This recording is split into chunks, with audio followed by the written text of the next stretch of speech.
कमजोरियां और गलतियां छिपाना, मजाक और गुस्से के डर में सम्मान की बलि जीवन एक निरंतर सीखने की प्रक्रिया है।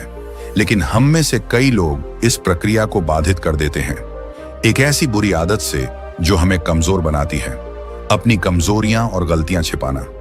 हम सोचते हैं कि अगर हमने कोई गलती की या कोई काम हमें नहीं आता तो इसे कबूल करने से लोग मजाक उड़ाएंगे, गुस्सा करेंगे या हमें कमतर आंकेंगे। इसलिए हम झूठ बोलते हैं, घुमा फिरा कर बात को टालते हैं या सिर्फ इसलिए हाँ कह देते हैं कि किसी को खुश कर सकें। लेकिन यह आदत हमें न केवल व्यक्तिगत रूप से तोड़ देती है बल्कि हमारे रिश्तों को भी खोखला कर देती है। अब जो चीज आपको नहीं आती उसके लिए कभी हाँ न कहें। सिर्फ खुश करने के चक्कर में ऐसा न बोलें कि अब मैं कर पाऊंगा या मुझे आता है। अगर आपकी गलती से कुछ हुआ तो स्वीकार करें, हाँ मैंने गलती की, सॉरी।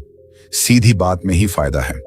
घुमा फिरा कर झूठ बोलने से सम्मान नहीं बचता, उल्टा खो जाता है।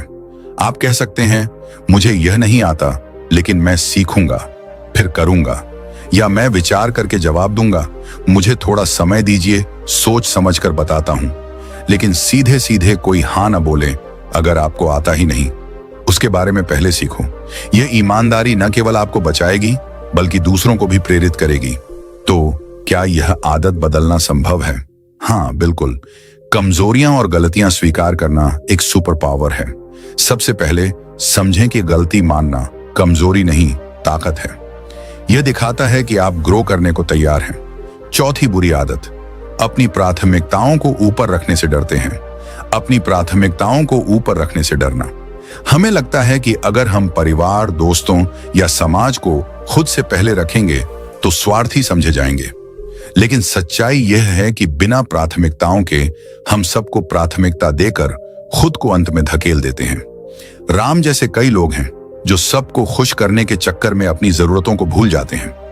जब बदले में मदद न मिले तो गुस्सा, नफरत या बदला लेने की भावना जागती है। जीवन का रास्ता सीधा नहीं होता। यह भावनाओं, रिश्तों, उम्मीदों और अनुभवों की उलझनों से बना एक सफर है। हर पड़ाव पर हम कुछ लोग पाते हैं, कुछ लोग खोते हैं, और कई बार यह भी समझ में आता है कि हर किसी को अपना नहीं समझना चाहिए, क्योंकि दुनिया में हर इंसान आपके जैसा सोचता या महसूस नहीं करता। हम सबके अंदर यह स्वाभाविक इच्छा होती है कि लोग हमें समझें,